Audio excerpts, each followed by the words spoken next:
Durante um jantar realizado na última quinta-feira em São Paulo pela ANEC, Associação Nacional dos Exportadores de Cereais, André Pessoa, da Agroconsult, conversou com o jornalista Walter Puga Júnior a respeito das expectativas em relação à safra de soja e de milho do Brasil. Acompanhe. A gente vai terminar o ano com um recorde de exportações. Muito desse recorde se deve a uma preferência dada pelo importador chinês à soja da América do Sul. Como os nossos irmãos tiveram uma quebra de safra muito grande esse ano, eles não tinham esse excedente, para exportar. Então, coube ao Brasil fazer o atendimento do mercado chinês durante um período do ano em que o mercado chinês era atendido por soja americana, Então, já prevendo que não iam importar soja americana após a colheita dos Estados Unidos, os chineses vieram ao Brasil e compraram toda a soja que nós tínhamos, Nós tínhamos algum estoque, aí uns 5, 6 milhões de toneladas em estoque, tivemos um excedente de produção, tivemos uma safra recorde, de quase 120 milhões de toneladas e temos um grande consumo. O que sobra, a gente atende os chineses e outros mercados. Esse ano nós atendemos menos esses outros mercados e mais a China. Só que os chineses levaram o excedente, aquilo que o Brasil produz a mais do que consome, e todo o estoque que nós tínhamos. A gente vai terminar o ano praticamente sem estoque, com um recorde de exportação de mais de 80 milhões de toneladas. Só para comparação, o ano passado foram 68 milhões de toneladas, que já foi um número espetacular. Esse ano nós vamos passar dos 80 milhões de toneladas, talvez chegue até 81, 82 milhões de toneladas esse ano. Então, isso já foi reflexo desta maior demanda chinesa pela soja brasileira, seria pela soja argentina se houvesse soja argentina no mercado. Agora, essa movimentação que foi positiva para a soja brasileira, para o mercado de soja no Brasil, continua daqui para frente? Essa é a grande certeza, porque a grande motivação para uma maior procura por soja brasileira por parte dos chineses é a imposição pelo governo chinês de uma tarifa de 25% para a entrada de soja americana no mercado chinês. Depois dessa implantação dessa tarifa, praticamente não foi soja americana para a China. Se a política permanece, ou seja, a guerra comercial continua e a tarifa permanece vigindo, os chineses vão voltar a se abastecer com soja brasileira, com soja argentina, que deve ter uma safra boa o ano que vem, com soja paraguaia e muito menos com soja americana. Então, nós teríamos uma forte demanda por soja brasileira promovida pelo mercado chinês se a guerra comercial continuar.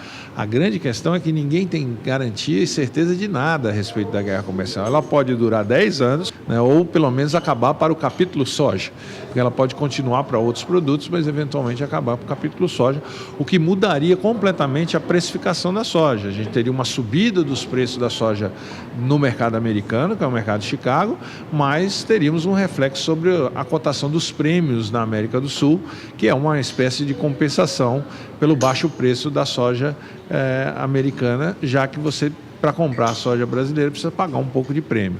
Então mudaria completamente a precificação. Eu acho que não piora muito, mas nós voltaríamos a ter um grande competidor, que são os americanos, que vêm de uma safra muito grande e exportaram muito pouco, estão com um estoque gigantesco.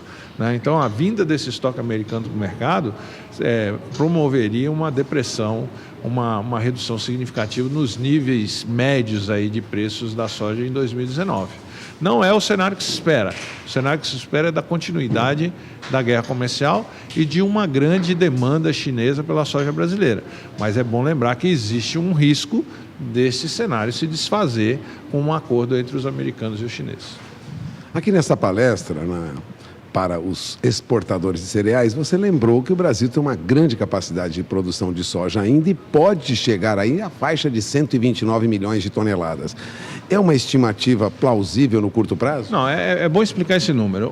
O número que a gente está esperando é 120 milhões de toneladas. Com o milhão de hectares a mais foi plantado, seria uma produtividade na linha de tendência até menor do que a do ano passado, porque já chegamos nesses 120 milhões, 119,5, o ano passado. Então, se a gente tiver uma safra dentro da normalidade, nós teríamos 120. Se a gente tiver uma safra repetindo a produtividade média de 2018, nós iríamos a 123 milhões de toneladas. Se nós tivermos a repetição do recorde de produtividade, não do Brasil, mas de cada estado individualmente produtor de soja, nós iríamos a 126 milhões de toneladas, né? E se nós tivéssemos o recorde de produtividade quebrado em todos os estados pela introdução de mais tecnologia que a gente faz todo ano, a gente dá um passinho a mais em termos de tecnologia, nós poderíamos potencialmente chegar a 129 milhões de toneladas.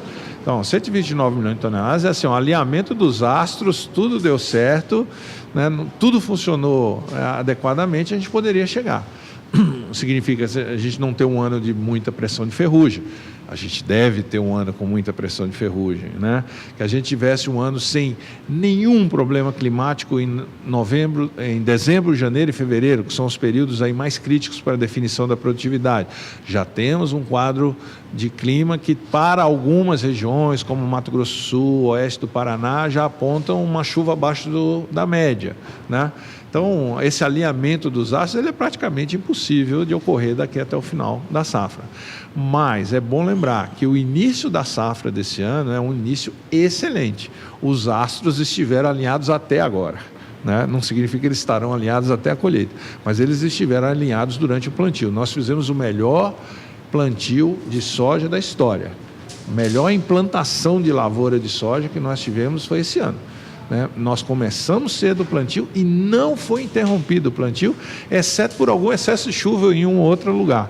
Mas praticamente não faltou chuva para fazer um plantio muito adequado, uma boa distribuição das plantas, uma soja que germinou com bastante vigor, né? Então, até aqui nós viemos muito bem. Então, entre os não teremos os 120, provavelmente a gente vai ter um pouco mais, né? Mas dificilmente chegaremos a esses 129. Eu acho que o potencial aí da soja brasileira do ano que vem, se alguém disser que está em torno de 125 milhões de toneladas, eu vou concordar, porque até aqui a sinalização é muito boa. Vamos esperar um pouco. Em agricultura não tem nenhuma certeza, né? Sobretudo quando a gente depende do clima. Começamos bem, tomara que a gente termine muito bem com um novo recorde para ser comemorado. Agora vamos mudar um pouquinho de assunto, nós vamos falar de milho. Você também abordou aqui problemas com o milho. Em relação a milho, há preocupação para o produtor no ano que vem? Eu acho que ele já está preocupado esse ano, né? Porque o segundo semestre desse ano, a gente, de certa forma, teve dois problemas, né? Um primeiro, uma quebra de safra na safrinha, ficou muito abaixo da do ano passado. Ano passado nós tivemos uma safrinha de 68 milhões de toneladas, esse ano colhemos uma safrinha de 55 milhões de toneladas, então é uma frustração grande. No total, o Brasil saiu de 99 milhões de toneladas para 81 milhões de toneladas de milho. Nenhum produtor gosta de colher pouco, né? Então já tivemos essa frustração. E, em geral, quando colhe pouco, o preço sobe. Esse ano o preço não subiu, né? Porque a gente depende muito da exportação. E a exportação foi frustrada. Os Estados Unidos colheram uma safra muito boa, estiveram muito agressivos no mercado internacional, num momento em que nós aqui estávamos enfrentando a greve dos caminhoneiros, a implantação ou não implantação de uma tabela de frete, que ninguém sabia se ia valer e não ia valer, e com isso nós deixamos passar o momento e perdemos alguns bons clientes que eram do Brasil e que foram para os americanos. Ao invés de exportarmos 30 milhões de toneladas ou mais, que é o nosso mercado, nós vamos fechar o ano com um pouco mais de 20 milhões de toneladas de exportação. Esse volume não exportado vai para o estoque. Tivemos problemas com a nossa indústria de carne, nas exportações de carne, especialmente de suínos, especialmente de frango, que são grandes consumidores de milho, e o consumo de milho no Brasil esse ano caiu. Essa redução do consumo vai para o estoque. Então, nós vamos terminar o ano com mais milho do que começamos, né? E não era essa a expectativa dos produtores, né? Era terminar com um estoque menor e, portanto, com preços maiores, né? Até que o preço internacional não dá para se queixar, porque o preço até está bom no mercado internacional, podia estar melhor, mas um preço que ficou entre 3,5 e 4 dólares o bushel é um preço que a gente conseguiria fazer um bom resultado aqui, não fosse o problema do frete. Então, a tabela de frete penaliza a soja, é muito importante para a soja, mas é mais crítico ainda para o milho, porque é um produto que tem menos valor agregado do que a soja. Então, ele acaba custando proporcionalmente muito mais em termos de custo por tonelada transportada, é o mesmo, mas o valor da tonelada de milho é inferior da soja, então acaba pesando muito no bolso dos produtores essa imposição da tabela de frete que fez com que os fretes subissem em relação ao que seria o frete no Mercado Livre. Então nós já tivemos um ano complicado, vamos ter um plantio de milho já finalizado praticamente na safra de verão, que é igual ao do ano passado.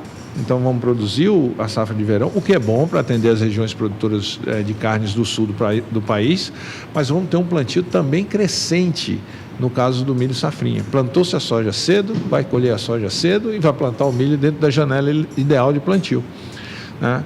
Se a gente tiver uma produção dentro da normalidade, do ponto de vista de clima, nós vamos superar 90 milhões de toneladas de milho o ano que vem.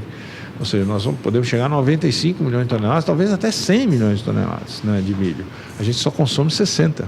É muito milho sobrando. É muito milho sobrando já esse ano. Já vamos chegar no final do ano com quase 20 milhões de toneladas e podemos estar botando em cima desses 20 milhões de toneladas o excedente do ano que vem. A única saída seria uma grande exportação recorde. 35, 40 milhões de toneladas. Nós não conseguimos enxergar uma exportação desse tamanho para o ano que vem. Na melhor hipótese, a gente vê 30. Né? A gente teria que ter um câmbio muito favorável, uma eliminação dessa tabela de frete, né? E uma grande agressividade nossa contra os americanos para conseguir chegar ao final do ano que vem com estoque no mesmo nível que a gente tem esse ano, ou um pouquinho menor. Né? Então, a nossa preocupação é que os preços no segundo semestre do ano que vem, que é o preço para a safrinha, vamos dizer assim, sejam preços deprimidos, né, para os produtores, e tirando rentabilidade e até eventualmente causando prejuízo. Normalmente, quando os preços caíam abaixo do custo de produção, havia intervenção do governo, né? Agora nós estamos diante de uma situação de crise fiscal aguda, um governo que vai ter que entrar enxugando despesas, né?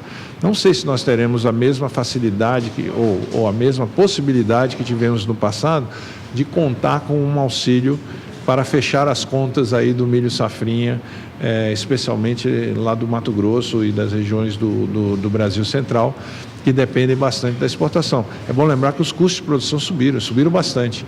Antes se produzia milho aí a R$15 o saco. Hoje ninguém consegue produzir a menos de R$18, R$19. Né? Então, esses preços, preço mínimo do milho é R$16,50. Né? Então, o governo intervir a R$16,50 para um milho que custou R$18, R$19 também não resolve o problema. O governo ampliar o preço mínimo e botar mais dinheiro para poder cobrir essa diferença, num ano de ajuste fiscal vai ser mais difícil, né? Então, a nossa preocupação para o ano que vem é com o milho.